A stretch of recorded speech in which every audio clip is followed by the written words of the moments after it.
José y ella Julieta Sánchez, es nuestra nutricionista de cabecera de la asociación ARPU Sevilla, y es, bueno, cuando alguien viene aquí con un problema de alimentación en general, si es solo por el hecho de tener colitis, no, porque sabemos ya que es cuestión de ir buscando la alimentación que mejor nos venga a cada uno individualmente, pero cuando ya hay alguna otra patología agregada, bueno, pues es a la que siempre remitimos y estamos, la verdad es que estamos muy contentos con ella.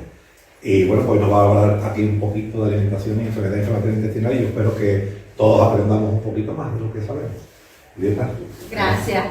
Muchas gracias. Gracias por venir. Bueno, para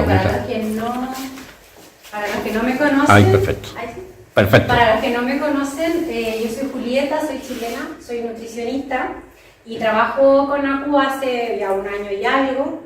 Estoy encantada, me encanta que me inviten para conocerlo, para conocer también cómo vive la enfermedad, porque para mí por lo menos es muy importante lo que el paciente piensa, siente, cuáles son las interrogantes que tiene, porque así uno puede orientar también la terapia nutricional de mejor forma cuando estamos en la consulta.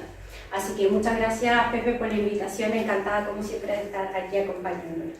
Bueno, la idea de conversar hoy día es pasar por distintos temas. Yo creo que, como dice Pepe, ya cada uno, como va pasando el tiempo, conoce su organismo, conoce lo que le viene bien, lo que le viene mal, y vamos a hablar de algunas generalidades de la nutrición y enfermedad inflamatoria intestinal, pero también vamos a hablar de las particularidades, sobre todo a mí me interesa mucho el tema de las emociones y la alimentación.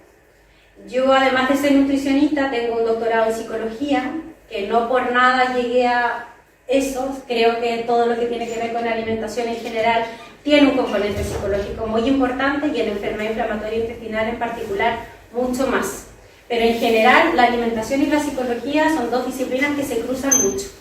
Y yo cada vez estoy más consciente y estoy más convencida de que el enfoque tiene que ser un poco las dos miradas, ¿no? Para que esto resulte, para que a los pacientes les vaya bien y a mí como nutricionista me vaya bien, el enfoque tiene que ser desde estas dos miradas.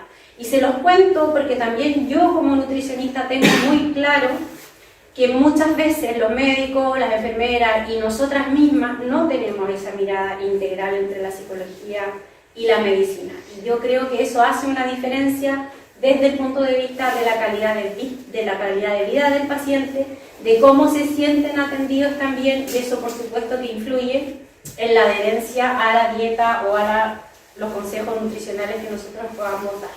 Entonces eso es lo que yo les vengo a contar hoy día, de lo que quiero que conversemos. Sin duda vamos a hablar de los nutrientes específicos y de las cosas específicas de la nutrición, pero también desde esta otra mirada que a mí personalmente me interesa quizás mucho más.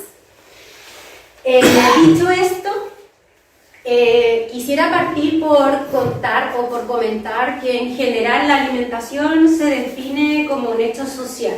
Hace tiempo, hace 50 años atrás, cuando hablamos de alimentación, hablábamos solamente de nutrientes, alimentos, cantidades, un poco el marco de la cultura, qué es lo que se come aquí, qué es lo que se come allá. Pero hoy en día cada vez tenemos más acuerdo entre las distintas disciplinas y en medicina también, de que es un hecho social desde el punto de vista de que influyen factores distintos a específicamente el organismo, la biología, la fisiología, la anatomía en el tema de la nutrición y alimentación. Algunos de los factores más estudiados son cómo influye la cultura en la comida. Por ejemplo, yo que soy chilena, me he tenido que familiarizar con toda la cocina, la gastronomía andaluza en particular, que es distinta a otras partes de España y distinta a otros países de Europa y muy distinta a Latinoamérica también. Entonces yo me he dado cuenta que aquí hay un fuerte componente cultural en la alimentación de las personas que es muy importante para mí como profesional conocerlo. Tuve que empezar a aprenderme hasta los nombres, porque obviamente allá se dice poroto, aquí se dice habichuela, judía, y allí tuve que empezar a aprenderme todos los nombres para poder entrar en la cultura de alimentación y la gastronomía andaluza, que es particular también. Otra cosa que incide como factores externos, por supuesto, es el nivel económico y los gustos de las personas, ¿vale? A nivel personal, hay cosas que dependen de las mente de las personas y cosas que dependen del cuerpo de las personas. Dentro de las cosas más potentes que están en lo que incide en la conducta de alimentación son las creencias alimentarias. Las creencias alimentarias es lo que yo pienso de comer cierto tipo de alimento o que lo que yo pienso de un alimento o de otro. Y aquí vamos a conversar más adelante de qué pienso yo de comer cierto tipo de alimentos. Los alimentos son mis amigos, son mis enemigos, la alimentación es algo que me es agradable o me supone un problema, porque está demostrado que lo que yo creo de algo influye directamente en mi comportamiento. Si yo creo que Pepe es guapo, yo me voy a comportar distinto de que si yo creo que Pepe no es guapo. Si yo creo que un alimento es bueno, voy a tener una conducta de alimentación distinta de que si yo creo que un alimento es malo. Entonces las creencias son muy importantes y nosotros en la consulta hablamos mucho de esto también, ¿vale? Sobre todo es muy importante en brotes o cuando uno se siente mal, ¿vale? Cuando la persona está en brote, se siente mal, siente dolor, lo que cree de un alimento u otro es vital para saber si lo va a consumir o no lo va a consumir. Entonces vamos a hablar también de esto. Otra cosa que influye entre los factores personales es el estado de salud, ¿cierto? Tengo un brote o no tengo, estoy en remisión, mi brote es un brote leve o un brote muy intenso, si tengo dolor o no tengo dolor, son cosas que van a influir en lo que yo voy a comer sí o sí. Y finalmente el estado de salud también en general, el estado de salud mental también es muy importante. Si yo estoy ansioso, estoy triste, estoy deprimido, tengo miedo a comer, mi conducta de alimentación va a ser distinta de que si no tuviera esta emoción o este estado de salud mental o no lo tuviera. Entonces, estas cosas para mí son muy importantes de ponerlas sobre la mesa cuando hablamos de alimentación y nutrición. La siguiente. Bueno, ¿por qué es importante que hablemos de alimentación? Sobre todo para derribar mitos. Esta diapo también la puse en la presentación pasada porque aparece mucho el tema del miedo a comer, que lo vamos a tratar también aquí. Y para compartir también la experiencia. Nosotros sabemos que no lo que le sienta bien a uno le va a sentar a otro, pero también a veces es bueno saber que a todos pasamos por los mismos procesos, que esta enfermedad tiene un curso desde que lo diagnostican hasta que lo que estábamos conversando, hay que cambiar los medicamentos, cada medicamento o cada medicina tiene sus pros y sus contras y todo eso es un proceso. Entonces también es muy importante compartir las experiencias. ¿Así tiene? En general, de nutrición, a mí siempre me preguntan lo mismo, como cuáles son los nutrientes críticos, qué es lo que puedo o no puedo comer, qué es lo que debo comer sí o sí, qué es lo que no debo comer sí o sí. Y yo creo que esta información es importante que la tengan todos, pero también es información que está en todas partes. Entonces, esta información para mí no es tan relevante hoy, porque esto lo podemos encontrar en los libros que tiene ACU también, hay recomendaciones de alimentación y nutrición. Y yo les diría de forma rápida de que en general en remisión, cuando estamos entre brotes o cuando no hemos tenido un brote, la alimentación tiene que ser lo más cercana a una alimentación mediterránea o a una alimentación adecuada, equilibrada. No tiene nada de particular, hay que tener algunas precauciones, pero no tiene nada de particular. Debe ser una alimentación que nos nutra en todos los sentidos, una alimentación que no nos suponga estrés, ni ansiedad, ni aburrimiento, y una alimentación lo más natural posible. Digamos natural, entendiendo como dejando fuera los productos envasados, ¿vale? o elaborados. Eso de forma general. La próxima. Bueno, aquí hay de alimentación y nutrición, para mí tiene una conceptualización distinta. La nutrición es por dentro y la alimentación es por fuera, ¿vale? La nutrición es de la boca para adentro y la alimentación es de la boca para afuera. Entonces, alimentación. ¿Qué factores influyen en la alimentación? ¿Qué y cuánto comer? Son preguntas, me imagino, que los pacientes tienen, siempre me las hacen. ¿Cómo comer?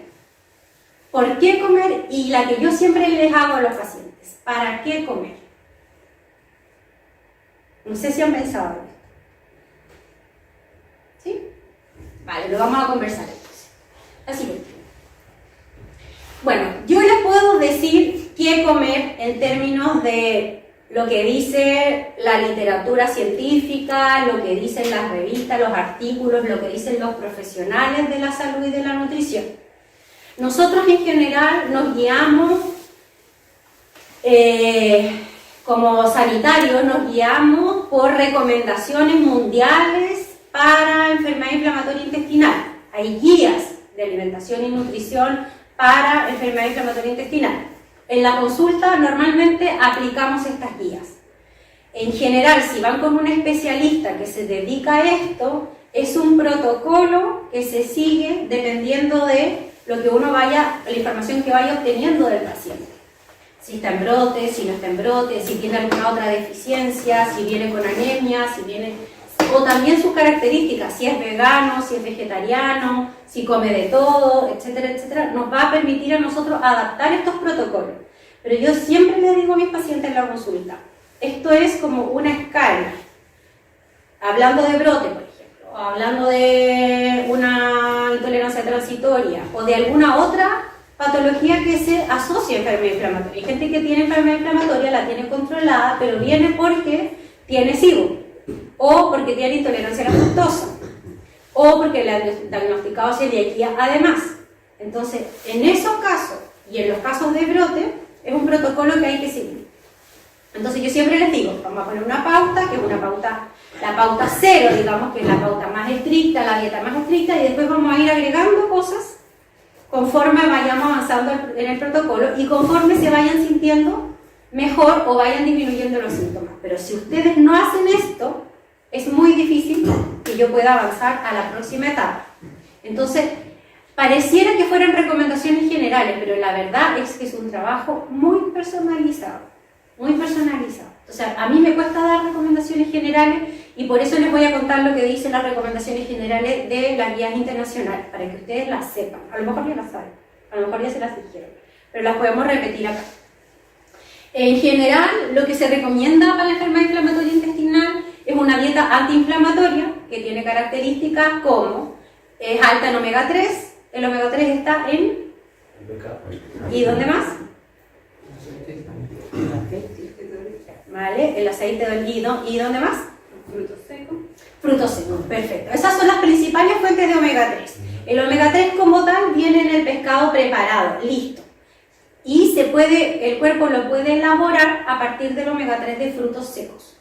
¿Vale? Que no viene como omega 3, pero viene como el precursor del omega 3 y el cuerpo lo puede sintetizar. Entonces, cualquiera de estas opciones a nosotros nos sirve. Pescados o frutos secos. El pescado en general, mientras más graso, más omega 3 tiene. Por ejemplo, el atún, a veces en las latas o también cuando viene fresco, trae un borde negro y mucha gente lo quita. Ahí está el omega 3, en ese borde negro. Entonces no hay que quitarlo. Sobre todo los niños lo quitan, ¿vale? Pero ahí está el omega 3. El omega 3 es importante no solo para la salud intestinal, es importante para la salud cardiovascular, para la construcción del cerebro de los niños, para un montón de otras cosas. Otra recomendación es suplementar vitamina D, que en general los digestivos aquí a todos lo hacen. No sé si están todos suplementados con vitamina D en general.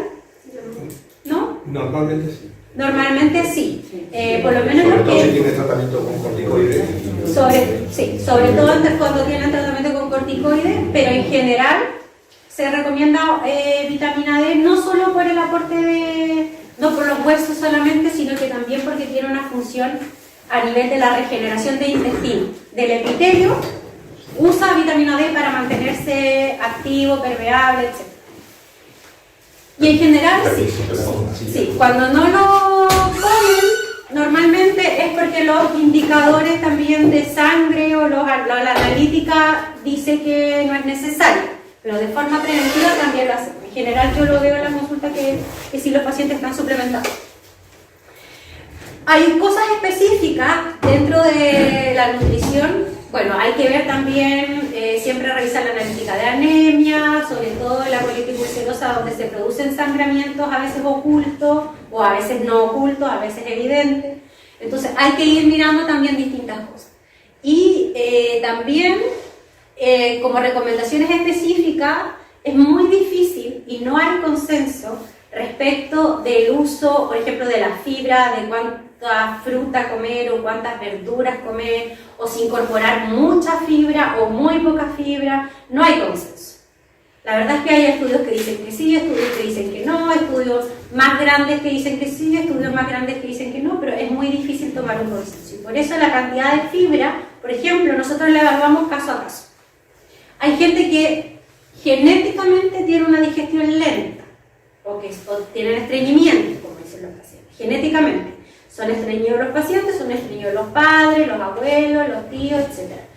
A estas personas le viene mejor una dieta alta en fibra que a la gente que no tiene problemas de estreñimiento. Pero eso hay que evaluar. Por ejemplo, en ese sentido no hay consenso. Donde tampoco hay consenso, por ejemplo, es en la cantidad de proteína que consumir. Hay gente que dice que las personas con enfermedad inflamatoria intestinal deben consumir un poco más de proteína que las personas sin enfermedad intestinal, pero tampoco hay consenso. Cuando nosotros suplementamos, cuando la persona tiene pérdida de peso, tiene pérdida de masa muscular, etcétera, etcétera, o cuando tiene diarreas muy prolongadas. Ahora hay cierto consenso, y esto es, digamos, lo último de las guías,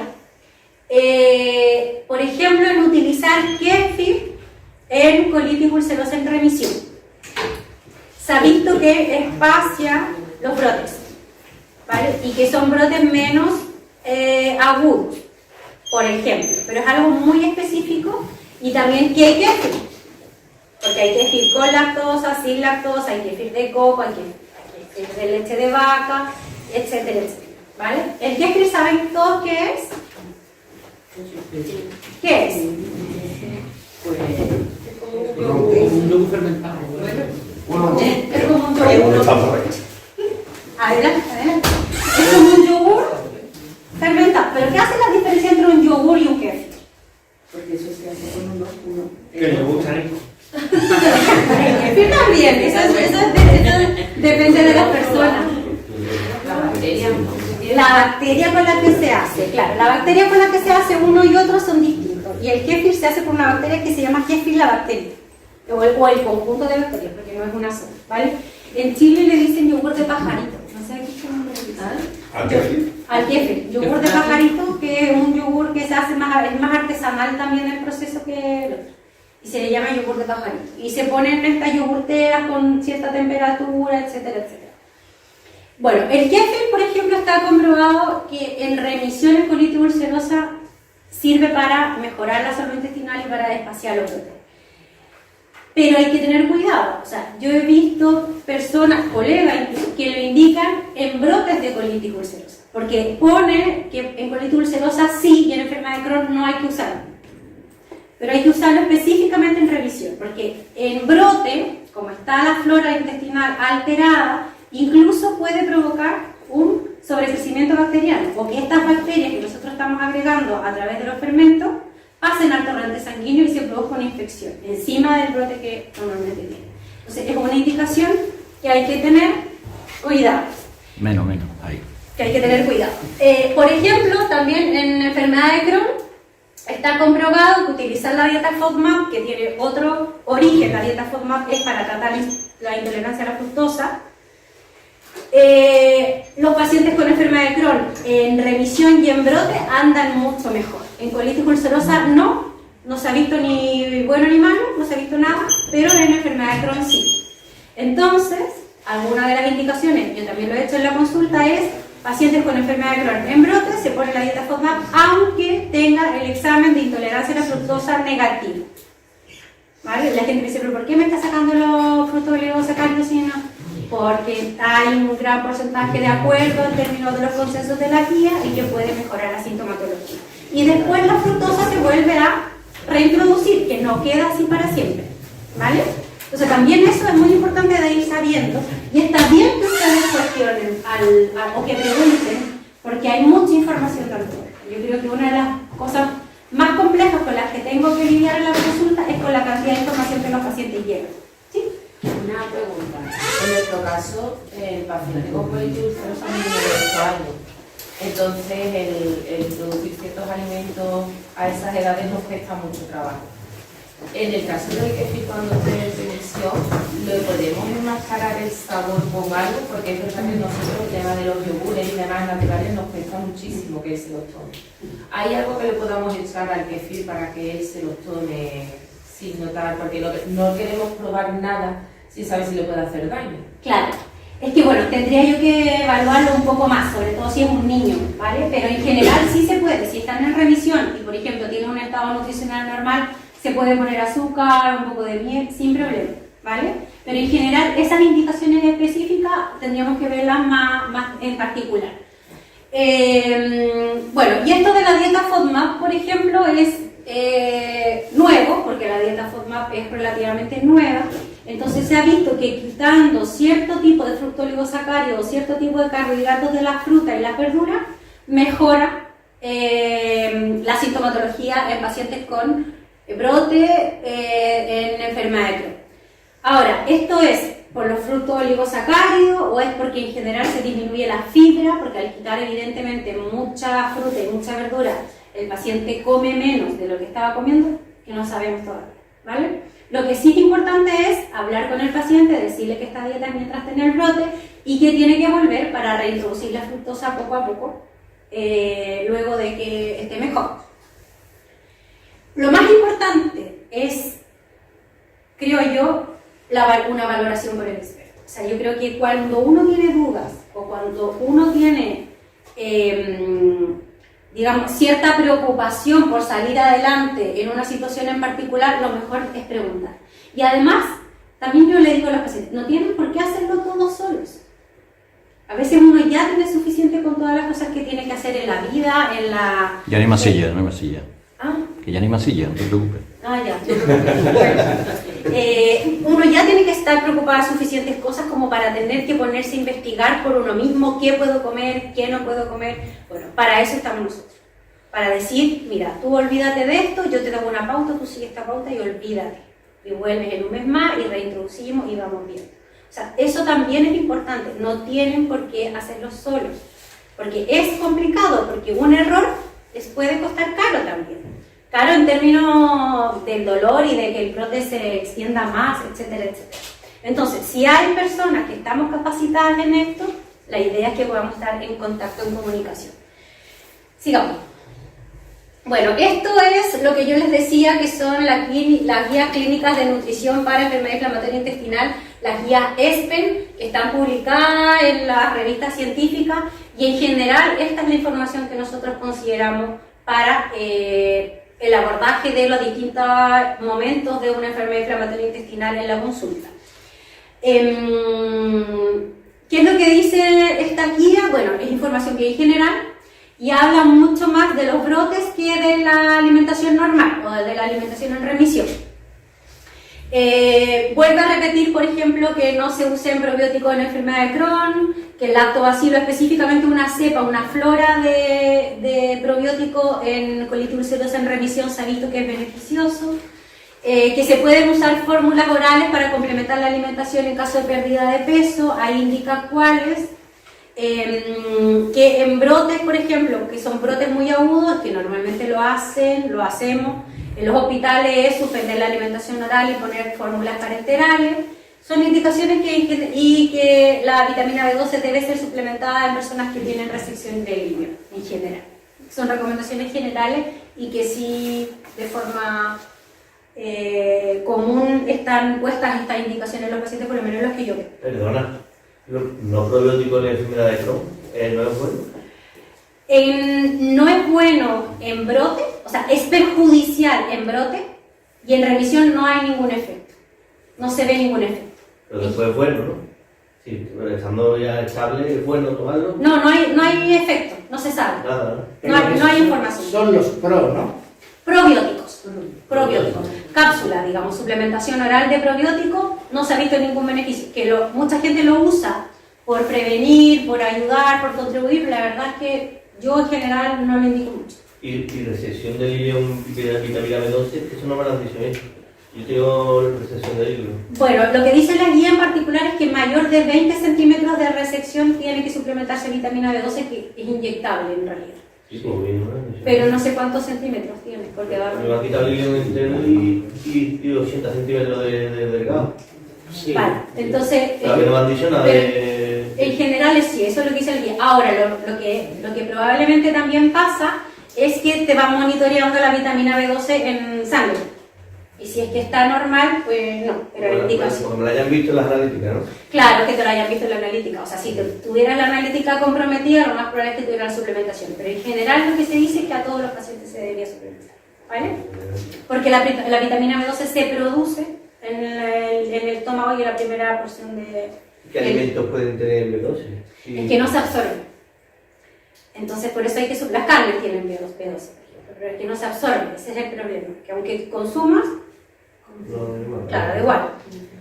Entonces, bueno, esto para que ustedes sepan más o menos la información, claro, es una información que está redactada de una forma científica y eso, pero de forma general es con lo que nos manejamos. Y si me preguntan a mí, es poco. O sea, hay otras enfermedades donde hay guías mucho más detalladas, pero en general en la enfermedad inflamatoria intestinal, porque tiene una forma variada y hay diferencia entre colitis ulcerosa, enfermedad de Crohn y las otras enfermedades, el consenso cuesta, ¿vale? Pero como les digo, el consenso en general va al tratamiento de los brotes y de la enfermedad aguda, no de la enfermedad crónica. Sigamos. Bueno, esto también es lo que yo les quiero... ¿Alguien tiene alguna pregunta hasta aquí? Porque vamos a cambiar de tema ahora. Yo te quiero hacer una pregunta sobre el tema del kéfir. ¿Es mejor hacerlo más artesanal o comprarlo en el supermercado? Depende, porque si de forma artesanal vas a garantizar, aquí que hace tanto calor, por ejemplo, vas a garantizar que la preparación no esté contaminada, es mejor hacerlo en casa, siempre, porque al final lo otro envasado es envasado al fin y al cabo. Pero definir contaminada. No, porque son microorganismos vivos. Entonces, como son microorganismos vivos, con el calor, por ejemplo, se pueden reproducir entre medio de estos microorganismos vivos y que están en un sustrato proteico y con azúcares, que son la lactosa, los azúcares de la leche. Entonces, estos microorganismos pueden crecer ahí, en ese mismo cultivo, microorganismos que sean perjudiciales, de contaminación, digamos, de las manos o del cuenco donde lo estés haciendo, no sé, de la cuchara donde lo estás revolviendo, etc. Ahora, si es en general, yo diría que el factor ahí que modula eso es la temperatura, en general. Yo en verano lo meto en el frío. Claro. Claro, bueno, eso también, o sea, si puedes hacer un buen manejo de la temperatura, yo creo que da lo mismo si lo compras o no, y si no, es mejor no correr riesgo. Yo lo hago con artesanal y yo el bote lo dejo fuera. Por eso. Y lo dejo fermentando 2 o 3 días. Por eso, es que si es a 20 grados no pasa nada, pero si es a 35 sí. Entonces tiene que ver por eso, con el manejo doméstico al final. No te podría decir una u otra, pero el manejo doméstico es muy importante. ¿Y el de agua? El kéfir de agua también está indicado porque tiene las mismas propiedades, de hecho lo usan los pacientes que son veganos o que tienen problemas de la lactosa, derechamente lo usan de agua. Así que está igual de comprobado, lo pone la guía de leche o de agua. A mí me sienta bien, desde que me pasó esto. ¿El kéfir? Antes me tomaba muchísimo, pero ahora ni probé el de agua y tampoco me va bien. Tampoco, bueno, porque seguramente la acidez Claro. debe ser eso.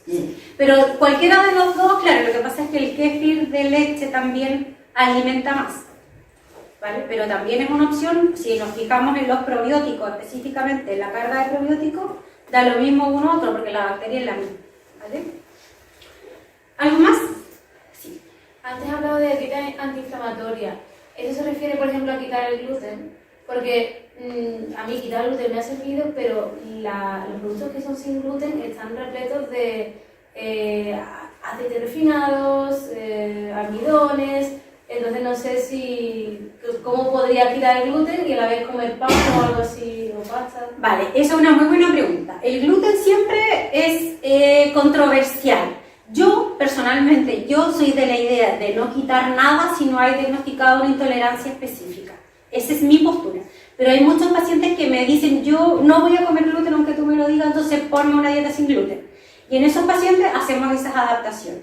Hay una cantidad de pacientes que reaccionan bien durante el brote a quitar el gluten transitoriamente, aunque no esté indicado así de forma general. Pero los pacientes ya se conocen, entonces me lo dicen, mira, yo en este periodo no voy a comer. Y después reintroducimos, y para reintroducir hay que tener cuidado. Ahora, también lo que tú dices es verdad. En general, el gluten que venden en los supermercados, digamos, envasado, para que sea comible, digamos, ponen muchos aditivos, ¿vale? Y es así. Ahora, yo la solución que encuentro a eso es comprar en pastelerías artesanales o en panaderías artesanales, que las hay. O sea, aquí mismo hay una persona de ACU, Rosilene. ¿La conoces, Rosilene? Rosilene Freitas, que tiene enfermedad de Crohn. Sí. Y ella tiene una pastelería artesanal y las cosas están buenísimas sin gluten. Lo digo con propiedad porque mi hija es celíaca y le hemos comprado a ella y las cosas están buenísimas. Y las hace en su casa. Entonces, esa para mí, si tú me preguntas, esa sería la opción. ¿Vale? Sí, sin gluten, si te viene bien, y artesanal. Lo más artesanal posible. Porque es verdad lo que dices tú, ¿vale? Que tiene mucho... ¿Y el pavo del Ardi dónde tiene menos cosas? ¿Dónde es más 90 y tanto por ciento de carne? ¿Cómo? En el Ardi, donde es más carne, el pavo. Ah, claro. 90 y tanto por ciento. Bueno, hay algunas marcas, la del Aldi, hay una que es Argalgonadur, que yo no debería decir marca, pero lo voy a decir igual. Argalgonadur, por ejemplo, que también tiene, y eso sin lactosa, sin gluten, alto en carne en general, eso usamos cuando el paciente está digestivamente complicado. Sí, hay opciones, digamos. Dentro de lo del... Hay que leer un montón. Sí, y también tiene que ver mucho con el gusto de las personas. Hay gente que le gusta más los productos del Aldi, hay gente que le gusta más los productos del Mercadona. Me preguntan cuál es mejor. Más aditivo está más bueno, pero no viene peor. Claro, exactamente. Me dicen cuál es mejor. Digo, es que no te sabría decir. Si tú me preguntas en términos del etiquetado, pero no sé si te va a gustar o no te va a gustar. Ahora, lo de Rosilene, yo siempre a todo el mundo le va a gustar. O sea, eso sí. Así que después les puedo dejar el Instagram. ¿Y dónde tiene la pastelería? Mira, ella vive cerca del aeropuerto, pero creo que entrega también. Cualquier cosa, Sí, te lo voy a decir. Sí. Después les voy a decir el Instagram, ¿vale? Tiene unos croissants buenísimos. Masa de pizza buenísima. Habrá que ir. Churros. Qué buena hora para decir esas cosas. Qué buena hora para decir esas cosas. Brownie y eso, y está muy bueno también. Porque ella también es celíaca. O sea, me dice, yo no voy a comer... A mí me pide ahora mucho, yo nunca en mi vida he comido dulce y ahora me pide el cuerpo mucho desde que va para acá. Porque va a ser como visita al aeropuerto. Bueno, eso lo vamos a conversar también después porque puede ser una cosa fisiológica como puede ser una cosa psicológica también. Donde muchas veces cuando estamos privados o cuando nos dicen, mira, bollería no, esto, lo otro, se activan ciertos mecanismos de... Porque yo nunca lo había... Claro. Yo siempre sé como gallo de jamón y ahora no, ahora me pide el cuerpo un café y un dulce. Claro. Es que de agua, Hay muchos pacientes que les pasa eso. Bueno, para entrar un poco en la parte del comportamiento alimentario, hay distintos factores que influyen en cómo nos van a sentar los alimentos o, digamos, cómo la nutrición se ve determinada por estos factores externos. En general, cuando hablamos de alimentación en general, de lo que hay que comer, también es importante preguntarse cómo comer. La forma en que comemos va a determinar la forma en que absorbemos los nutrientes, metabolizamos los nutrientes y eliminamos los nutrientes. Lo digo porque muchos pacientes, por ejemplo, me dicen, mira, yo tengo un estreñimiento, tengo colitis ulcerosa y tengo un estreñimiento y en los brotes me sienta fatal esto de tener que aguantar.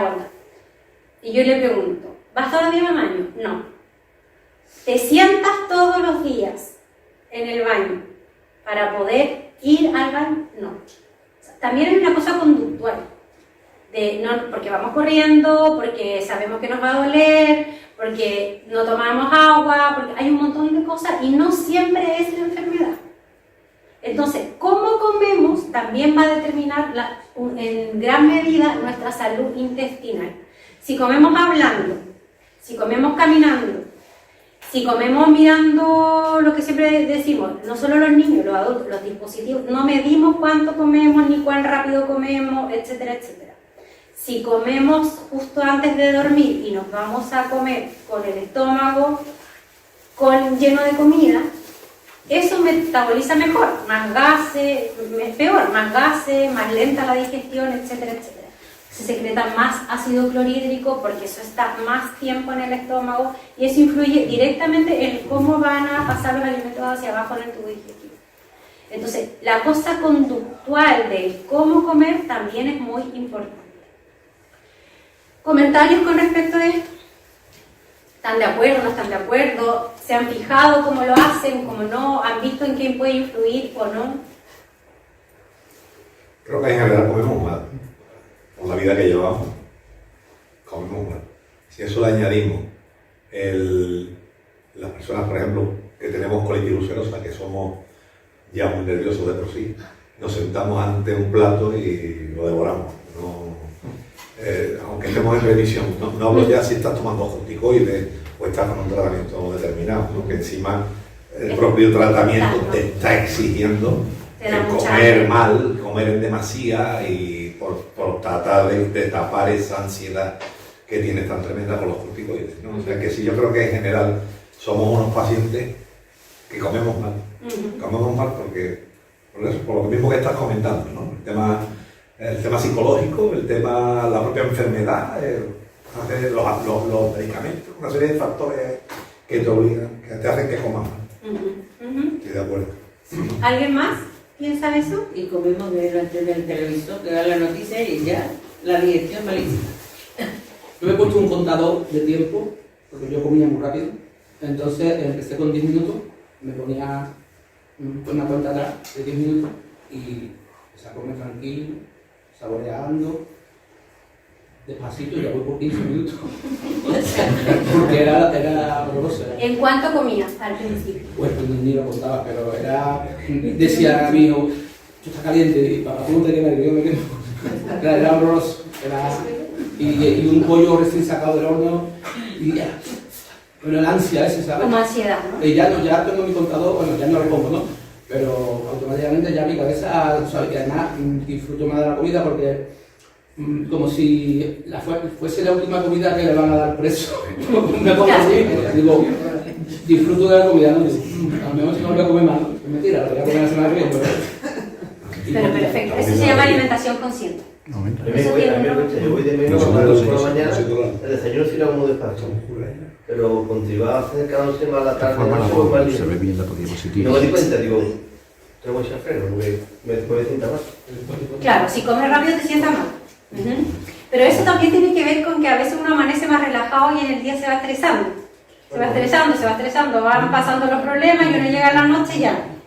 Entonces también, o a lo mejor no tiene que ver con eso, pero lo importante es uno tenerlo claro. Cómo es que ha hecho un trabajo conductual de toma de conciencia, porque probablemente comer rápido le sienta mal a todo el mundo, a la gente que tiene enfermedad inflamatoria y a la gente que no. ¿Sí? Sí, claro, yo como súper lento. O sea, yo me pongo un plato de lentejas, empiezo caliente y acabo frío. Yo ya que está atrás me dice, te lo caliento y ya déjalo de...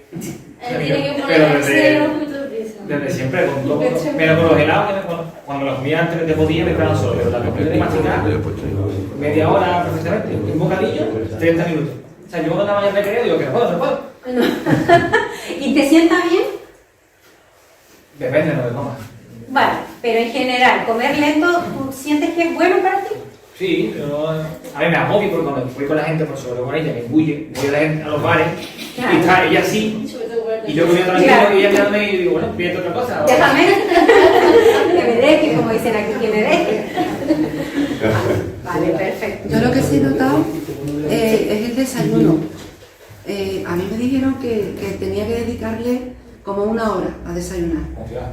Sí, cuando estuve de baja, estuve mucho tiempo y mientras estuve probando los alimentos y tal, me recomendaba el médico, el de cabecera, porque entonces no tenía diagnóstico. Me dijo que le tenía que dedicar 1 hora al desayuno. Sí, que me levantara tranquilamente, que viera lo que me apetecía, que fuera comiendo poco a poco y que fuera viendo cómo me sentaba, que caminara, que no sé cuánto. Y cuando me incorporaba al trabajo, yo me soy capaz de levantarme a las 5:30 de la mañana para echar mi hora en el desayuno. No, alegría no, es que noto que es lo que me hace que el día funcione bien o no. Después las comidas procuro que sean poquitas, y si tengo que comer en el trabajo, no comer en casa o comer en la calle y tal, voy dosificando las cosas que sí puedo comer en la calle y eso, ¿no? Y comer muy poquitas cantidades. Pero el desayuno sí lo hago potente y con mucha tranquilidad, y a mí me ha funcionado. Perfecto. A mí me ha funcionado muy bien y me ha calmado mucho la reacción a la enfermedad y digamos, lo que llevo muy mal es el alcohol.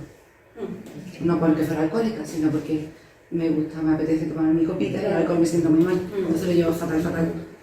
Pero me tiene mucho tiempo sin salir, y ahora, por ejemplo, con mis hijos lo que hago, como ellos engullen, pues yo hago como con las familias numerosas, ¿no? Lo primero que aprendes es a sumar y a dividir. 4 para ti, 4 para ti, 4 para mí, pues yo me retiro lo mío, que ellos coman, y yo voy a mi bola. Que uno va si me tengo que levantar y calentar, me levanto y caliento, y en un bar lo mismo. Salgo a comer con gente y digo, perdonadme, plan, ala. Y a mi bola. Porque tú te tomas tu tiempo. Y además le he hecho, o sea, yo digo, a mí esto es lo que me sienta bien, si queréis que salga, tengo que hacerlo así. Y ya está, y porque es lo primero que aprendí, digamos. Y te funciona. Y me funcionó mucho. Y te da energía para echar el día. Y sobre todo me conciencia con la comida. O sea, esto lo tengo que hacer. Y vas tranquila también. Esto lo tengo que hacer, lo hago de esta manera, va bien. Y la verdad es que fue un ejercicio que me vino y que me ha durado mucho el tiempo. O sea, que lo hice como hábito. Lo hice como hábito. Y sí, es una pereza levantarse a las 5:30, claro que lo es. Pero bueno. Pero el beneficio será mayor. También te digo que me puedo acostar a las 9, vamos. ¿Sabes? Tampoco pasa nada. Bueno, todavía si te levantas a las 5:30, pero es para comer. Para comer. El problema es que yo mi colitis me obliga a levantarme temprano porque para ir al baño. Y me tengo que estar antes de salir 4 horas, tengo que estar en casa dando vueltas. O sea que si yo quiero estar a las 10 de la mañana en cualquier sitio, pues quítale 4 horitas y ahora me tengo yo que levantar. Y no para comer, porque yo además no puedo comer, ¿no? Porque si tengo que salir no puedo comer, porque tengo que tratar de ir, llevar la tripa lo más limpio posible para que para no tener problemas. O sea, que al final que cada uno, es lo que hablamos, ¿no? Que cada uno vamos, con la enfermedad la vamos manejando a nuestra manera. Claro. Pero en general comer lento es más beneficioso que comer rápido. Sí, claro. O sea, eso es una indicación para todo el mundo, pero en particular para la enfermedad inflamatoria intestinal. Y tiene que ver con eso, tiene que ver con una cosa de predisposición psicológica y comer en calma. Cuando comemos también rápido, tragamos más gas. Cuando comemos y hablamos, tragamos más gas. Cuando comemos y tomamos agua junto con las comidas, tragamos más gas. Entonces, el efecto de, no solo de tener los alimentos, el bolo, ¿cierto?, de alimenticio dentro del estómago, sino que es el gas y el agua hace que esa digestión sea más difícil, ¿vale? Y que tengamos más sintomatología también. Entonces, por ejemplo, la forma en que comemos, lo mismo, si estamos mirando la televisión o el móvil, o no cuantificamos ni cuánto tiempo, ni qué cantidad. Hay una regla que yo siempre también se la digo a mis pacientes, pero sobre todo a mis pacientes, por ejemplo, que quieren perder peso. El estómago demora 30 minutos en enviar la señal de saciedad al cerebro, ¿vale? Después podemos hablar de las señales de saciedad, pero la señal interna, o sea, a nosotros el estómago nos dice cuándo parar, se secretan neurotransmisores que nos dan la sensación de saciedad. Y normalmente el hombre, o sea, el ser humano está hecho para parar cuando estamos saciados y sentimos esa señal. Entonces, si comemos en menos de 30 minutos, estamos comiendo no por señales internas, estamos comiendo en 30 minutos o menos de 30 minutos porque no tenemos tiempo, o porque el plato se acabó, o porque alguien nos retiró y nos dijo ya no comas más. O sea, cuando paramos de comer antes de 30 minutos, generalmente no es escuchando nuestras propias señales de hambre y saciedad.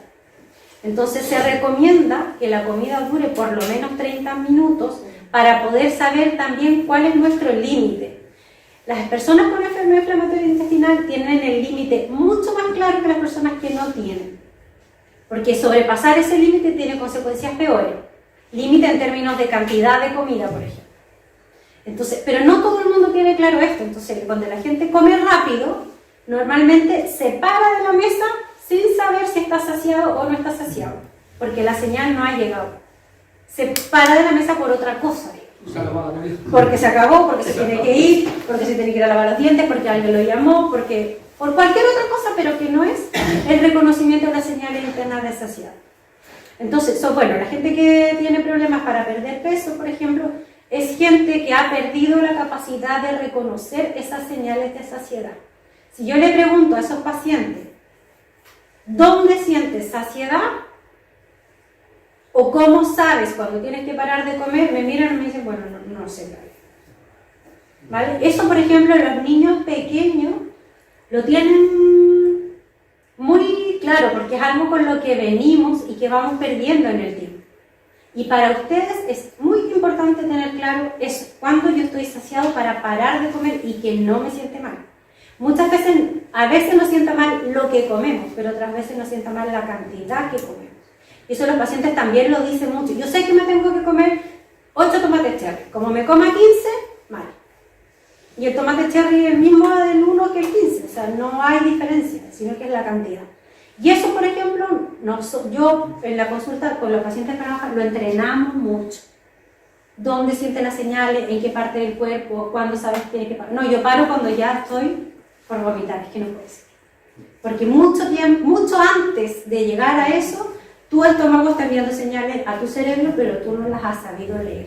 Y los niños pequeños, que es lo que iba a decir, lo tienen claro. Los niños cuando maman, dan vuelta a la cabeza cuando quieren a buscar el pecho y dan vuelta a la cabeza al otro lado cuando no quieren. Y cuando un niño pequeño no quiere, no hay forma de poner el pezón y darle, porque es que no hay forma de que trague. Entonces, nosotros venimos con eso. Lo que pasa es que después lo vamos perdiendo. Lo vamos perdiendo por distintos motivos, porque nos han obligado a comernos todo el plato, porque no te paras hasta que no termina, porque un montón de cosas. ¿Vale? Pero eso también es muy importante, que volver como a la alimentación, nosotros le llamamos alimentación, nosotros las nutricionistas le llamamos nombre para todo. Alimentación intuitiva se llama eso. ¿Vale? Un poco de qué quiero comer, cuándo quiero comer, cuánto quiero comer, y ir escuchando el cuerpo. ¿Vale? En general, los pacientes con enfermedad inflamatoria, después de un tiempo, me dicen, si yo ya sé escuchar. O sea, yo ya sé cuando algo me sienta mal, o cuando estoy más nervioso, cuando estoy más triste, más deprimido, qué es lo que me va a sentar bien y lo que me va a sentar mal. ¿Vale? A eso tendríamos que llegar todos en algún momento. A mí la doctora de digestión me dijo que yo tenía que comer no hasta quedarme lleno. Tenía que saber dónde el punto de no quedarme lleno, de quedarme saciado pero no lleno. Eso es lo que digo. Eso es lo que digo. Como cuando empieza el cerebro a mandar las señales, entonces para. Y esperar 2 horas, 3 horas hasta la merienda o hasta la próxima comida. ¿Por qué me prendiste? Yo no te veo. Bueno. Eso. ¿Alguien más quiere opinar? Sí, le aparece una pregunta. Por ejemplo, mi marido dice que por él, si fuera, seguía comiendo, porque él no tiene freno.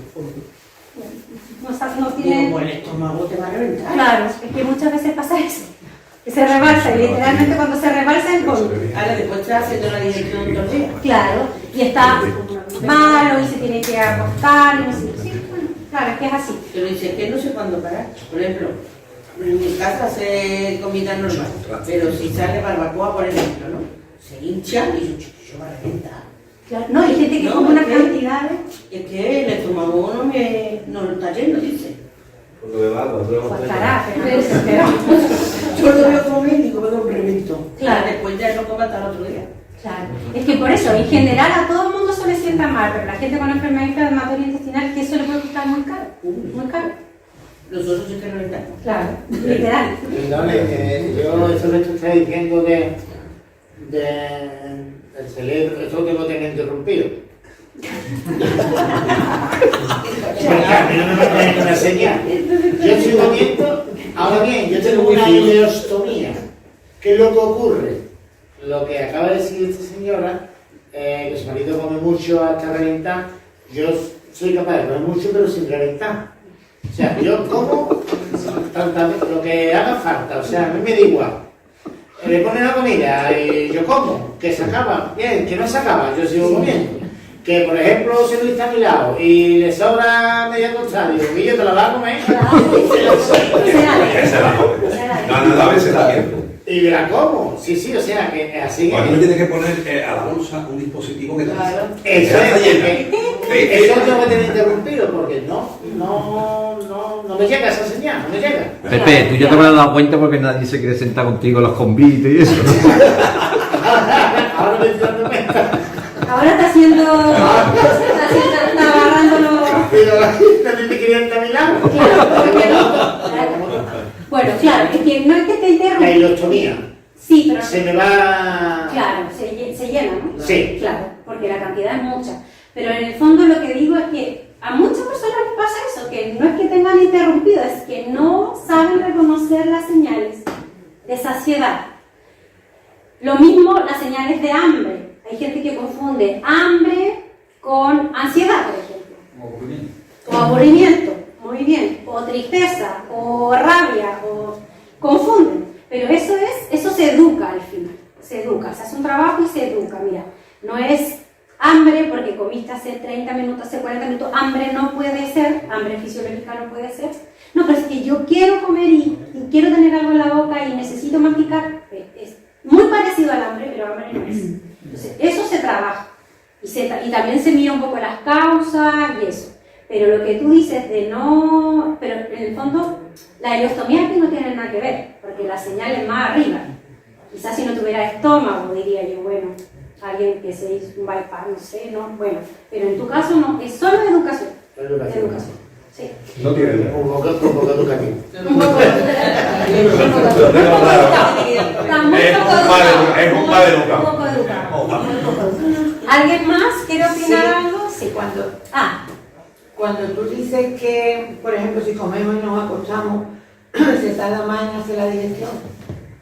Y si te sientas, porque por la noche no te vayas a caminar. Claro, sentada sí. Sentada sí. Sentada sí, tumbada no. Vale. Yo le digo eso a mis pacientes, se pueden incluso dormir sentados, lo que duren, si duran 20 minutos, 30 minutos, son 20-30 minutos ganados en términos de la digestión, ¿vale?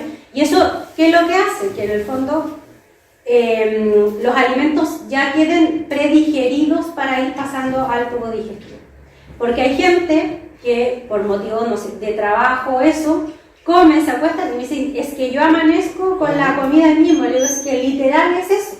Porque cuando uno duerme, como el intestino también se apaga.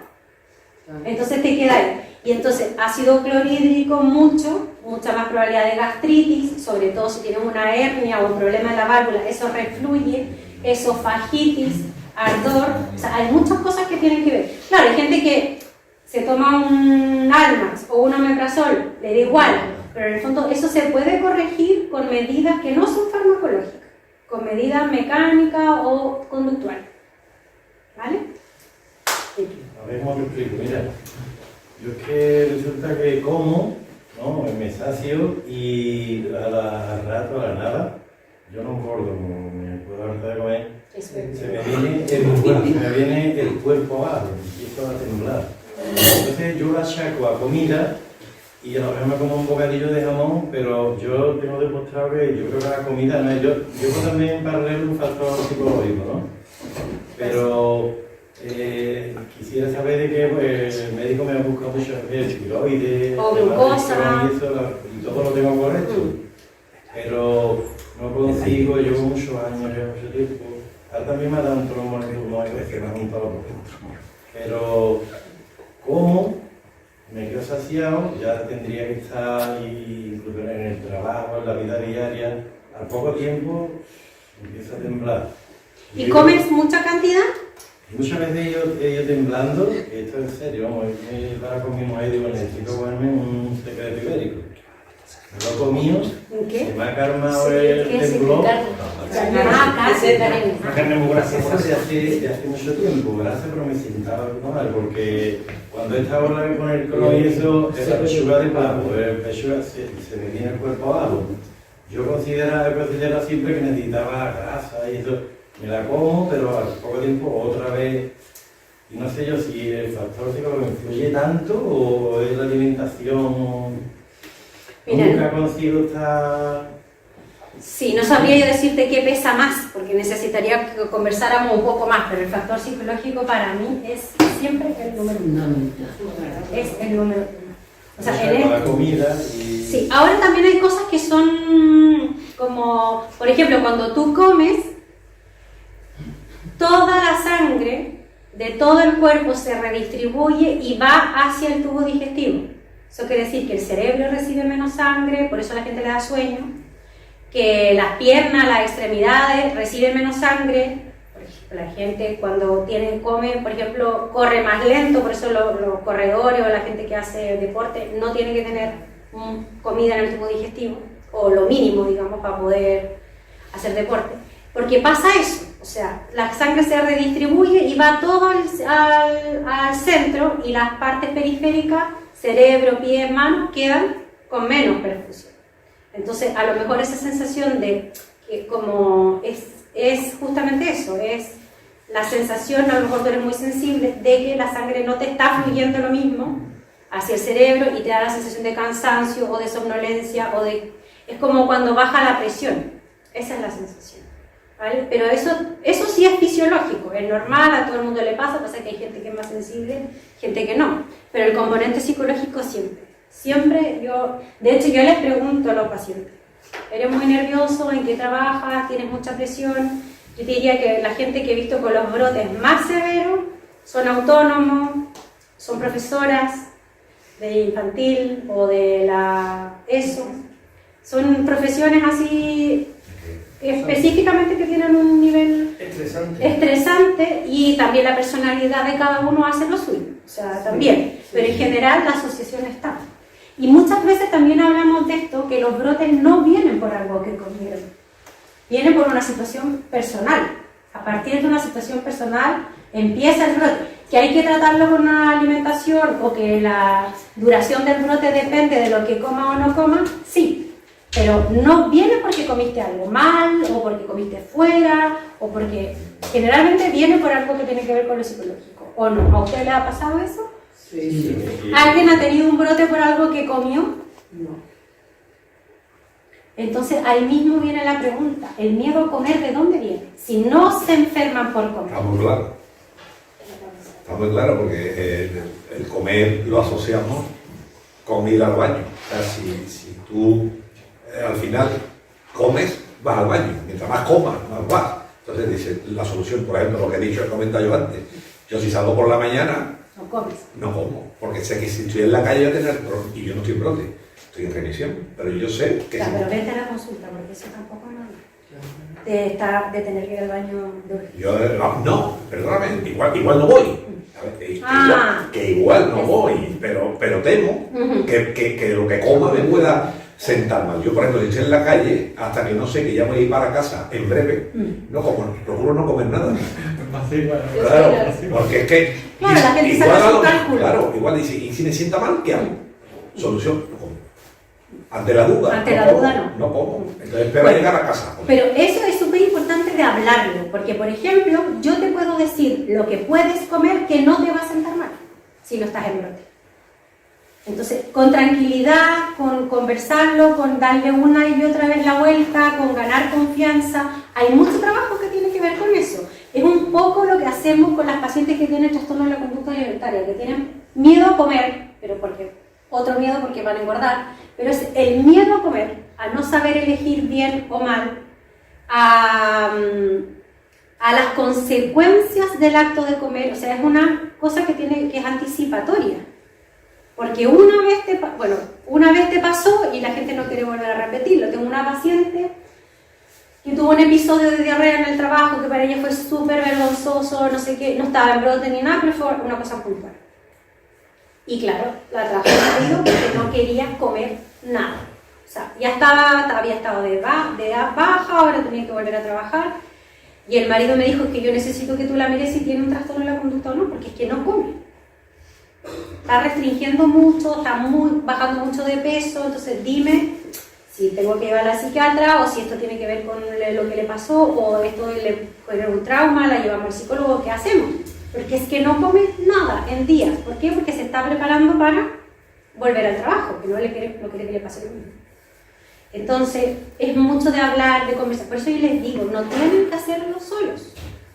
Hay alguien, un profesional, yo o una psicóloga o la psicóloga que tienen acá, porque esto pasa. Y obviamente que si yo, lo que hablamos de las creencias, yo como con miedo, la probabilidad de que eso me siente mal es 5 veces mayor. Entonces, es como un círculo vicioso. Como con miedo, me sienta mal, reafirmo que me sienta mal, me doy la razón, viste, yo sabía que si comía esto que estoy comiendo, entonces no lo vuelvo a hacer, la próxima vez lo intento, pero con más miedo, porque la vez anterior yo tenía razón de lo que... Y entonces es un círculo vicioso. Y también yo tengo otra paciente que no tiene nada, sino que ella le habían diagnosticado una intolerancia, con una prueba más encima que ya no se usa, y le habían dicho que tenía intolerancia, no sé, a 25 alimentos. Entonces no comía esto. Y por supuesto no podía salir, ni podía viajar, era todo un problema con el marido de cuando iban a las vacaciones, no sé. Entonces, empezó. Si no, esta prueba que te hicieron, que te dijeron que esta es una prueba que ya no existe, no es viable, no es fidedigna. Es que yo no, y entonces le digo, ¿y tú has intentado comer? No, hace 10 años que no como ninguno de estos 25 alimentos. Digo, que vamos a empezar uno por uno. Es que no, es que sí, es que no, es que mira, dije yo, o sea, esto es tu cabeza, no, es que no es verdad porque yo en un momento me sentí mal. Claro, es que con ese nivel de ansiedad, de preocupación y de miedo, por supuesto que te duele la barriga y por supuesto que tienes más probabilidad de tener diarrea, pero explicarle a ella que eran cosas separadas, me costó a mí 4 o 5 sesiones. Pensando que te vas a sentar mal, que sienta mal. Es que no es pensarlo, es un pánico. O sea, es más que pensarlo.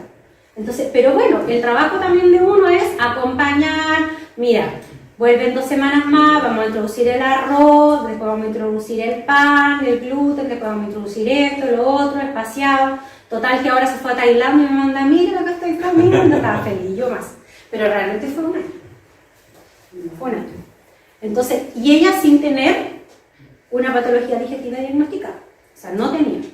Solamente tenía esta prueba que les digo yo que se hicieron hace mucho tiempo. Pero tampoco podemos hartarnos de comer, hay que tener un nivel medio, ¿no? Es que nadie se tiene que gastar, ni ustedes ni la gente que no tiene enfermedad inflamatoria, o sea, eso tampoco. Hay muchas personas que me dicen, no, claro, porque nosotros no podemos tomar mucho alcohol, es que nadie debería, nosotros no podemos fumar, es que nadie debería, o sea, fuma la gente, pero no se debería.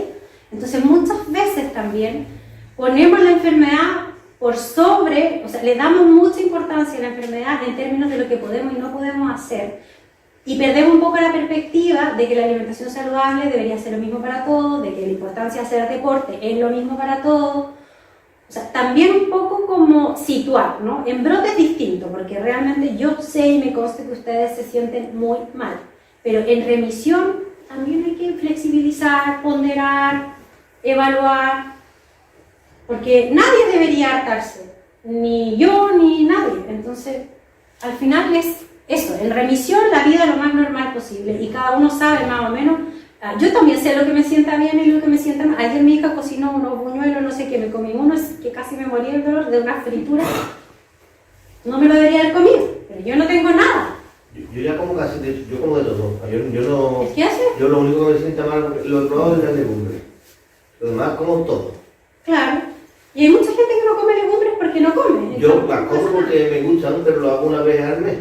Claro. Pero tú sabes que las legumbres las puedes buscar sin piel, porque lo que te sienta mal es la piel. Sí, pero la he probado sin piel y la he probado con piel. Los garbanzos no me sientan peor que ninguna, pero la he probado sin piel también me sienta mal. No me sienta tanto, no me sienta mal. Yo creo que es lo que es la legumbre en sí, ¿sabes? Pero hay mucha gente que no tiene enfermedad inflamatoria y se sienta mal. Como me sienta muy bien. Y los frutos secos son como leguminosas, que es como las habitas. Me gusta mucho, pero eso también me sienta mal, porque es leguminoso y me sienta mal, es la legumbre. Claro, es que la legumbre tiene un componente, la fibra, que es un componente muy inflamatorio, que da mucho gas, que cuesta mucho digerirlo, en realidad eso es la fibra insoluble que cuesta mucho digerirlo. Pero también tiene sus beneficios. Entonces, si la podemos comer triturada o la podemos comer en pequeñas porciones, yo la pongo en pequeñas porciones una vez al mes. O la podemos incorporar a una crema de verdura, 2 cucharadas de garbanzo o 3, también. Vale, ¿vamos a avanzar? Sí. ¿Qué hora es? Bueno, ¿por qué comer? Esta es una pregunta que es un poco filosófica, pero es muy importante que lo tengamos claro. Por ejemplo, si me preguntan a mí, yo soy una persona que no es que no disfrute la comida, pero me da lo mismo. O sea, yo voy a un bar y yo voy a poder estar en el bar, poder escuchar la música, poder estar con mis amigos. Pocas veces me preocupa lo que vamos a comer. Tengo amigos que empiezan, ¿y qué vamos a comer? Y mandan la carta. Y me veamos la carta antes. ¿Y por qué no pedimos tú pides esto y yo pido esto para compartir? Y digo, a mí no me importa. No me da, siendo nutricionista, que debería yo tener más cierta preocupación o más, no sé, tendencia a comer una cosa u otra. Realmente a mí me da lo mismo. Yo puedo comer o no comer, también me da lo mismo. Distinto es, no sé, pues algún día que, no sé, me va a venir el periodo, no sé, me quiero comer un dulce, una cosa específica, pero yo no vivo en general en torno a la comida. Hay gente que sí. Y esa gente lo lleva peor, el tema de las restricciones. Hay gente que es muy sibarita, que disfruta mucho la comida, que una comida picante, una comida de, no sé, de hindú o árabe, es una experiencia importante o que lo disfruta mucho. Entonces, ¿por qué comer? Yo como porque tengo que, y de hecho a mí no me gusta ni cocinar, no lo debería decir, pero no me gusta tanto cocinar, además que en mi casa una tiene celíaca, la otra es adolescente, entonces tengo que hacer 3 platos para la cena, entonces no. Pero hay gente que vive un poco en torno a la comida, a lo que vamos a comer mañana, a lo que vamos a comer pasado, al bar que vamos a ir a un bar. Por ejemplo, mi amiga dice, no, vamos a ir a comer comida italiana. A mí me da lo mismo si es italiana, si es de aquí, si son tapas. Realmente, para mí la comida no es tema. Entonces, yo como porque tengo que comer. Y trato de comer para, no sé, para estar bien, para no resfriarme, para tener buena digestión. Trato de comer un poco de todo, pescado, legumbres, una alimentación balanceada, pero más que eso, no tengo una preocupación en particular, ¿vale? ¿Ustedes por qué comen? Yo disfruto de la comida. Yo también, la verdad. Yo disfruto, como muy poca cantidad, pero la verdad es que disfruto. De hecho, no me gusta comer lo mismo. Yo pienso que es un placer. Pasta Se disfruta, ¿no? Para comer. Hay gente que sí, gente que no. Yo con la comida soy como tú. Pero no pasa la vida de creación. Hay personas que se pueden llevar, yo tengo un hijo que se puede llevar, a lo mejor se ha levantado, bueno, ha entrado a trabajar a las 7 de la mañana, se ha levantado antes, y a lo mejor no come hasta las 7 de la tarde, pero... Y le da igual, no está sufriendo. No, da igual. Después se come lo que le ponga. También. Porque claro, Claro. es joven y yo no tiene problema. Claro, no tiene que dar lo mismo. Yo cuando empecé a trabajar comía todos los días lo mismo. Me daba lo mismo. O sea, mis preocupaciones estaban en otro lado, en otra cosa. Entonces, también esto afecta mucho, porque si uno es sibarita y le gusta comer bien y disfruta con la comida, tener limitaciones es un problema más grande que para la gente como yo que le da lo mismo. Entonces, también eso es muy importante, pensar. Ahora, trabajamos mucho también con mis pacientes, sobre todo al principio, cuando tienen una dieta más restringida, o ellos mismos se restringen, o el médico le ha dicho que se restrinja porque está comenzando y no conoce muy bien cómo es la enfermedad, el curso de la enfermedad, la progresión de la enfermedad. Pacientes que se lo pasan muy mal, porque entonces no salgo. No, es que si no voy a comer, y que me voy a comer una tapa de, no sé, de jamón, no salgo. Yo salgo lo mismo, que no me importa. Pero eso es muy importante de ir hablándolo con el paciente. ¿Por qué? Porque entonces ahí podemos hablar de lo que puede, de lo que no puede comer en el bar, para que pueda salir al lugar que para esa persona es importante. ¿Sí? Tiene que probar. Claro. Mira, en ese sentido, nosotros somos monomatos porque acabamos de empezar en esto, ¿no? Entonces, cuando nuestro hijo tuvo el brote, que lo ha tenido empezó en noviembre, es verdad que la de digestivo de pediatría nos lo restringió todo mucho, porque él empezó con una pancolitis, estaba bastante dañado. Entonces, nos restringió mucho todo el tema alimentario, todo lo que hicimos en casa de manera muy artesana, nos quitó hasta el embutido, todo. Es verdad que el niño se ha recuperado muy rápido, no tiene las analíticas que han salido todavía, no tiene carencias de nada, pero nosotros, por ejemplo, hemos restringido la salida a bares y a todo porque tampoco sabemos ahora mismo qué paso puede llegar. Y él es el primero ahora mismo que tiene, bueno, miedo a comer no tiene porque es verdad que en casa lo que hemos hecho es que los 4 comemos lo mismo, tenemos otro niño mayor y él no nota la diferencia. Lo que hemos hecho es que en casa la comida sigue siendo la misma para los 4 y él no se nota diferente a los demás. Pero en el paso de empezar a salir, las pocas veces que hemos salido hemos ido al bar típico de comida casera, que tenemos la seguridad que no va a haber problemas de cosas así extrañas, pero no sabemos al punto. Ahora, por ejemplo, hemos estado de viaje y nos hemos alquilado un sitio donde ir para llevarnos nosotros la comida. Pero no sabemos ahora dónde podemos ir, qué podemos comer, porque sobre todo no queremos empezar con algo que a él le dé miedo, de que él coma, se sienta mal, ya empieza a coger miedo. Y en ese sentido estamos muy perdidos, además él disfruta comiendo. Yo creo que en eso estamos descubriendo que todos los que tenemos esta enfermedad o todos los que tienen enfermedad les gusta comer, porque el pequeño nuestro con 8 años come más que el mayor que tiene 15 y que el padre, o sea, es el que más come en casa, le encanta comer. ¿Cómo lo podemos hacer eso? ¿Qué pasos podemos dar? ¿Dónde podemos comer? ¿Qué podemos hacer? Porque no salimos. Claro.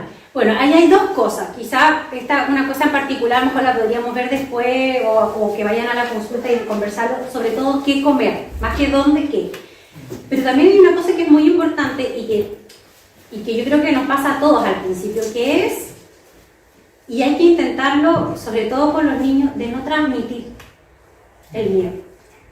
Porque, o sea, uno como papá lo que menos quiere es que el niño se sienta mal, o que lo vuelva a pasar mal, o verlo hospitalizado, o sea, es el miedo más grande que uno tiene, pero también ellos lo viven distinto, porque tienen 8 años, porque el cerebro les permite hacer otras relaciones, etcétera, etcétera. Entonces, lo más probable es también lo que yo te digo, que el niño no se vuelva a poner malo por algo que comió. ¿Tú crees que el brote lo tuvo por algo que comió?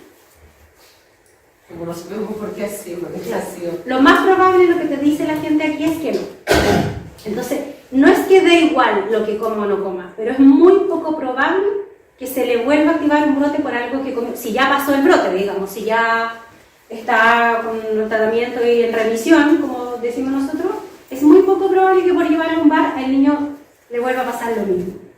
De hecho, es muy poco probable que le pase lo mismo a 3 meses, a 6 meses o a 9 meses, haga lo que haga. Entonces, también hay que ir soltando un poco la idea, que es difícil, yo lo sé, pero también hacerse acompañar, porque lo que uno lo que peor puede hacer para él es esto, son las aprensiones de transmitirle a un adulto a un niño, en todo orden de cosas, no solamente en este caso, cosas que el niño en su cabeza realmente no tiene. Entonces, pero claro, el miedo de uno es superior al final y empezamos a controlar esto, a controlar el entorno lo más posible. Entonces, de forma general, es muy poco probable que le pase si salen a comer fuera, ¿vale? O sea, que la salida no va a suponer un problema realmente. Y lo otro que también es importante es eso, es como, a veces uno no lo dice, pero el lenguaje verbal o el limitar la salida va haciendo entender al niño que hay un riesgo afuera. Y eso en algún momento puede aumentar también la ansiedad o el sentirse diferente, etcétera, etcétera.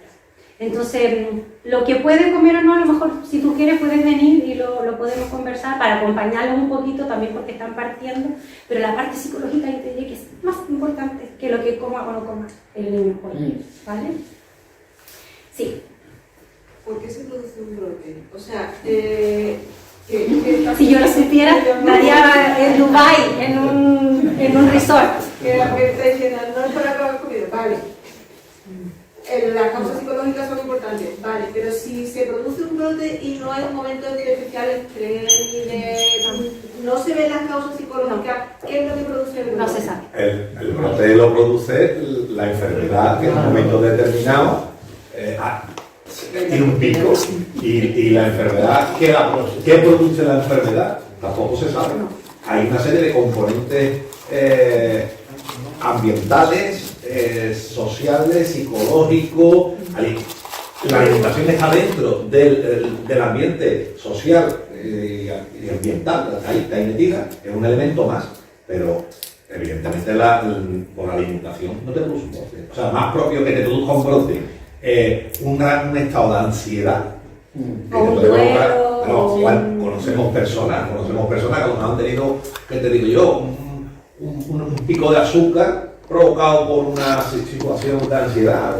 La ansiedad provoca muchos problemas. Un infarto, puede dar tantas cosas por la ansiedad. Y una de ellas puede ser el brote de la enfermedad. Se dispara en ese momento, más que la alimentación. Y por la alimentación es difícil. La alimentación hay que controlarla para mejorar nuestro estado. Para que cuando llegue, y sobre todo cuando estamos en brote, tendremos que tener una alimentación adecuada para que ese brote dure lo menos posible, porque evidentemente el brote me está perjudicando la microbiota y me está haciendo polvo mi tubo digestivo. Entonces la alimentación ahí empieza a ser importante, y después cuando estamos en remisión cuidaremos también la alimentación para seguir cuidando el tubo digestivo, que es el que se va a estropear cuando llegue el brote. El brote va a llegar con alimentación, sin alimentación, el brote no va a llegar con medicación, sin medicación. Tú estás también con tu tratamiento biológico, el tratamiento que sea, y de buena manera, ¡pam!, te llega el brote. Y se va a joder, ¿pero por qué? ¿Qué te ha llegado? ¿Por qué te ha llegado? Eso es como la suegra, un día viene. Efectivamente. Claro, no se sabe realmente. José Luis, después del sistema inmunológico, lo que claro, una enfermedad de carácter inmunológico. Claro, en el fondo el brote empieza cuando, claro, se activa la cascada inmunológica y empieza el mismo cuerpo a atacar la porción que es más sensible dependiendo de la enfermedad que tenga. Pero el por qué o el cuándo realmente no se sabe. Entonces, por eso es que es muy importante hablarlo, sobre todo con personas que están recién diagnosticadas, porque está la sensación de que un error en lo que comes te puede activar un brote, que no es así.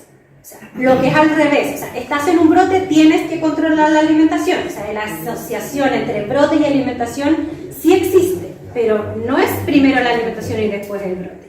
Es el brote y después controlamos la alimentación para que el brote se te acorte lo que más pueda, y como dice Pepe, para que no bajes tanto de peso, para que el intestino, la flora intestinal se recupere lo antes posible, el epitelio se reconstruya lo antes posible, pero realmente no se sabe. Sí. Yo quiero entender un poquito esto. No sé cuándo es un brote, no sé a qué se le llama brote cuando se es un brote, no lo sé, pero sí sé que yo he comido un día garbanzo y me ha sentado mal, y a los 4 días he comido garbanzo y no me ha sentado mal. Luego entonces la comida la descartamos, ¿vale? Por ahí. Y además también digo que cada uno de aquí tenemos nuestro libro, porque tengo entendido que no todos somos iguales. O sea, lo que a uno le sienta mejor, al otro no le sienta bien. Cada uno escribe su libro como le viene. Pero sí, he coincidido con mucha gente que comiendo lo mismo un día y a los 10 días ha comido lo mismo, y una vez le ha sentado malamente, si es un brote, irse de vareta. De vareta quiere decir que nos cagamos como un millo lastimado, o si es un brote de dolores y demás, comiendo lo mismo un día y a los 10 días comiendo lo mismo, y una vez le ha sentado malamente y la otra vez no. Entonces digo yo, pues la comida no puede ser, pues yo me harto de garbanzo. Claro. Bueno, es que eso pasa no solamente con esta enfermedad. Por ejemplo, el síndrome de intestino irritable, el colon irritable que le llaman, es lo mismo. Los pacientes dicen, mira, vengo porque no sé qué comer, no sé qué me sienta bien, me sienta todo mal. Digo, es que no puede ser que todo te siente mal. Dice que como tomate un día me sienta bien, como tomate otro día me sienta mal. Entonces, para mí el tomate, fuera. Como un garbanzo un día, como otro día, entonces el garbanzo fuera, y se quedan fuera. Entonces, y es verdad que comen lo mismo, la preparaba por la misma persona, por ellos mismos muchas veces, y te sienta mal y te sienta bien. Entonces, evidentemente la comida no es. Es la persona, porque a mí también me pasa. Claro, es el intestino el momento en que está, más o menos irritado. Ahora, una cosa que no quiero dejar pasar.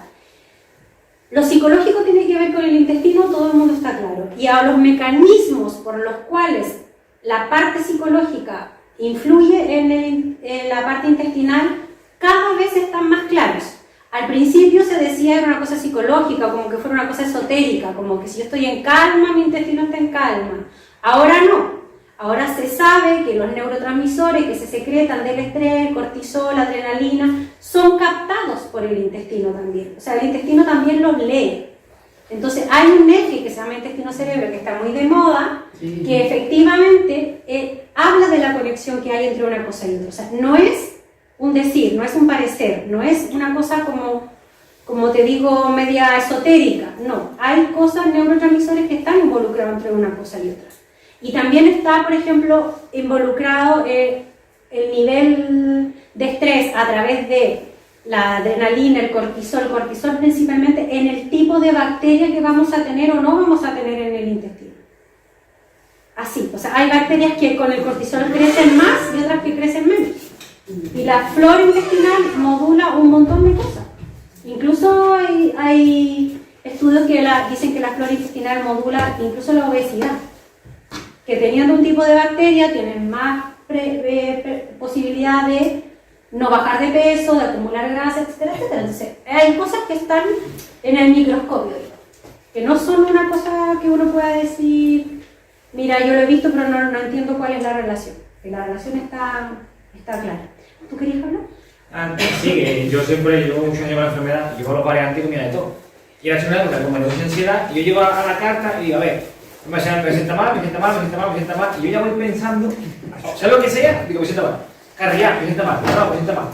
Y a lo mejor en mi casa me lo como, igual, pero me va, como estoy en la calle, y lo veo, me sienta mal. Y al final me como, voy a la plancha, pero bueno, me sentará menos mal. O sea, que ya vas tú con la idea de que te. Exacto. Bueno, eso es algo que Pepe me ha dicho que lo toquemos el tema en particular, eso, la predisposición con la que yo voy a comer.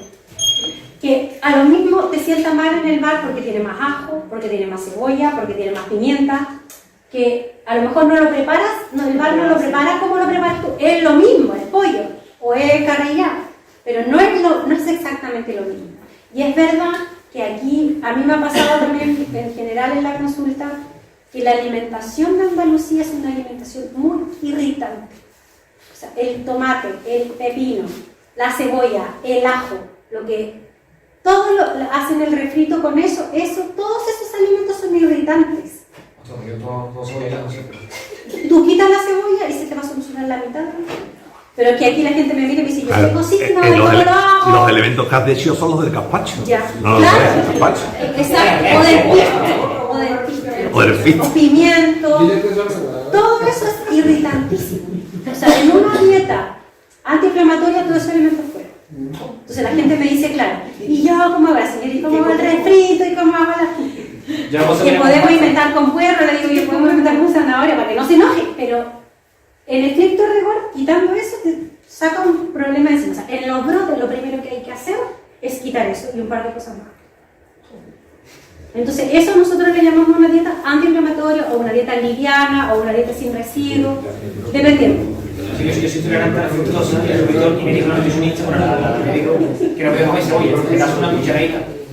Yo una cucharadita luego tomo como una cucharada de sopa. Claro, por eso es que la cebolla tiene el ajo sobre todo, la cebolla también, pero más el ajo. El ajo es lo último que yo introduzco en la dieta después de un gluten. Lo último, puede ser 6 meses después. Porque aquí todos tienen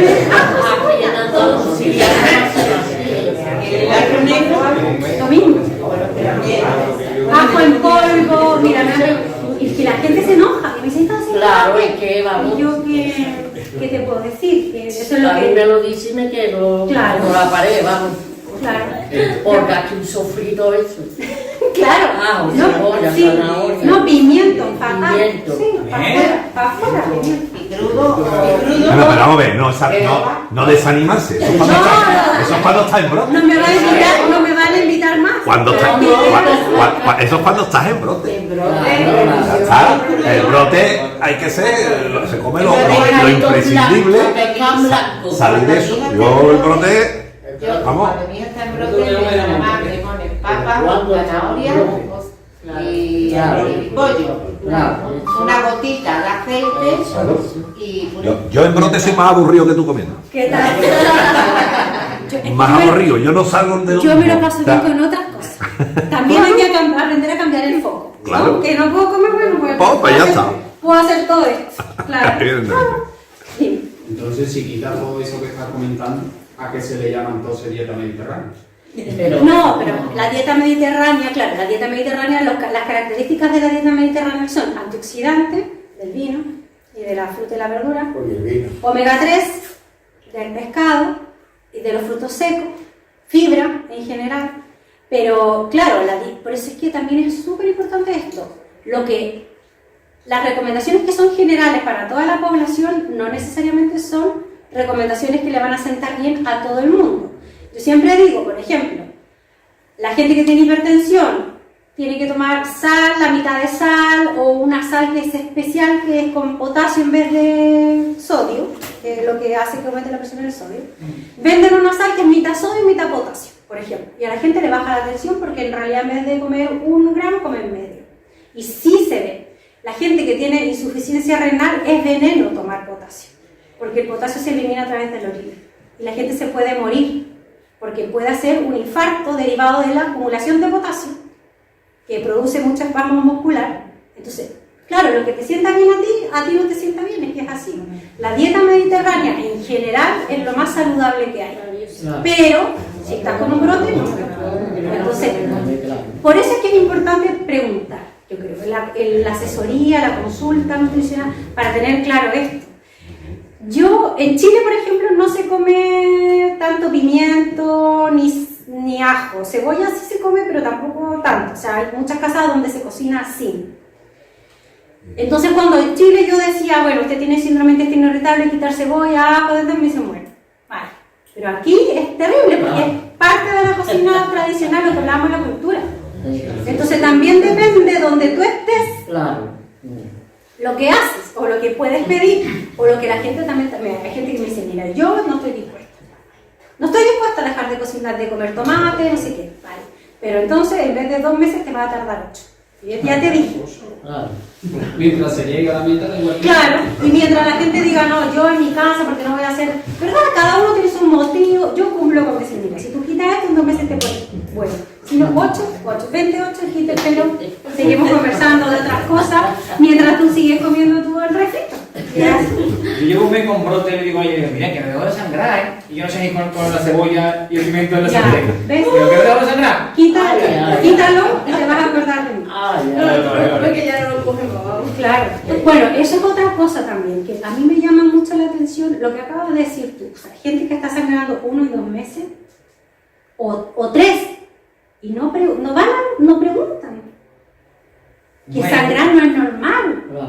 Pero si en brote sí. No, o sea, el brote comienza muchas veces con sangramiento, pero el sangramiento es lo primero que hay que cortar, como la diarrea, es lo primero que hay que cortar. Bueno, normalmente hablamos de sangrado, en el caso de colitis ulcerosa no estamos hablando de un sangrado extenso, es un sangrado que es normal que las úlceras que tienes en el intestino cuando las heces pasan, claro, arrastrar la capa. Eso es normal, Ya, es un pero brote, eso es un brote. Pero para que se cierre esa úlcera, tienes que restringir la fibra 2-3 semanas, toda, sacar lo irritante, húmedo, y eso se te va a cerrar, en vez de 3 meses se te va a cerrar en 2 semanas. Yo no he hecho dieta, me mandan corticoides y digo, vale. Por eso digo, es que como la gente no hace dieta y saca 3 meses, yo me muero. Es que yo me muero sangrar de la cabeza. Y de verdad, bueno, esta chica, la que te digo yo de Rosita, por ejemplo, me dice, mira, desde que vengo contigo los brotes me duran 3 semanas, antes 6 meses. Con sangre. Y yo, ¿cómo vas a estar 6 meses con sangre? Si es que me tomo el corticoide, trato de comer menos, pero tampoco me quiero hacer mucho problema, no sé qué. Es que no. Así es, tienes que, en el brote hay que cuidar la alimentación al. Claro, y entonces al con niño. a veces vale la pena hacer un esfuerzo un mes. Porque para mucha gente es un esfuerzo. Es falta de información. que no lo sabe. Porque si lo llega a saber, no lo hace, pero. Es más, muchas veces puedes ahorrar hasta la toma de medicación. Si tú, cuando llega ya tiempo con la enfermedad, en el caso de hablo de la colitis, cuando llevas tiempo con la colitis, que ya conoces tu cuerpo y ves cómo funciona, a la mínima de cambio, antes de, ya empiezas con tu dieta particular. Yo tengo la mía particular, cada uno tiene la suya, de brote, la suya de brote, y empiezas con ella y muchas veces evitas incluso llegar al corticoide. Yo es que le temo al corticoide, que el corticoide me sienta fatal. También decimos eso, o sea, cuando vienen por primera vez alguien en brote, mira, esta es tu dieta cero. Después no tienes que venir cada vez acá. O sea, haces esto, intenta, y si no te resulta o tienes una duda, vienes, pero no tienes que estar viniendo cada vez que estás en brote. Ya tienes la tuya. Claro. Y que la dieta es más o menos una dieta estándar, o sea, tampoco es una cosa muy complicada. Pero eso, a mí me llama la atención justamente lo que dices tú. Yo me tomo el medicamento, pero no hago nada más. Y muchas más otras cosas que puedes hacer. Y medita por la noche. ¿Claro? ¿Qué? Me pongo a meditar por la noche, si me informe, va a ir para relajarme. Claro, o sea, la mitad del tratamiento, porque la parte de la dieta es súper importante en el brote. Es más importante en el brote que en remisión, de todas formas. Así que eso sí, vamos a ir también todo terminando. ¿Alguien quiere comentar algo más, preguntar algo más para ir cerrando? Porque llevamos un montón de tiempo. ¿No? ¿Tiene hambre? ¿Tiene hambre? Vale, nos vamos. Pues, Pepe, terminamos. Sí, le damos. Porque, no, terminamos, es que no... Vale. Yo creo que lo que podemos hacer, si te comprometes a ello, es de que vamos a cortar aquí, vamos a marcar la diapositiva y retomamos, cuando tú tengas la agenda más o menos bien, retomamos la charla en este punto, que yo creo que es interesante. Pero perdone, yo quería decir una cosa antes de... Bueno, sí, eso aparte. Lo que tú vas a decir es aparte, pero yo lo que quiero ya es que ella me diga que sí. Que a ti yo no te puedo decir que no. Ay, qué bueno. Sí, tú dices que sí, siempre. Yo siempre digo que necesito. Es maravillosa. Yo es que tengo entendido que hay un estudio con los probióticos que están ahí, que dicen que va a ir muy bien, que están yendo muy bien, o no sé qué. Y entonces tengo que ir la semana que viene a la farmacia del hospital y el que está allí tengo el coco para no darme las pastillas. Y lo veremos, pero digo, bueno, yo voy a ir a una nutricionista muy buena y ya te digo yo lo que sea. Entonces quiero saber algo más de los probióticos y de están en el estudio con nosotros. ¿Pero qué tienes tú? ¿Perdón? ¿Qué enfermedad tienes tú? ¿Qué?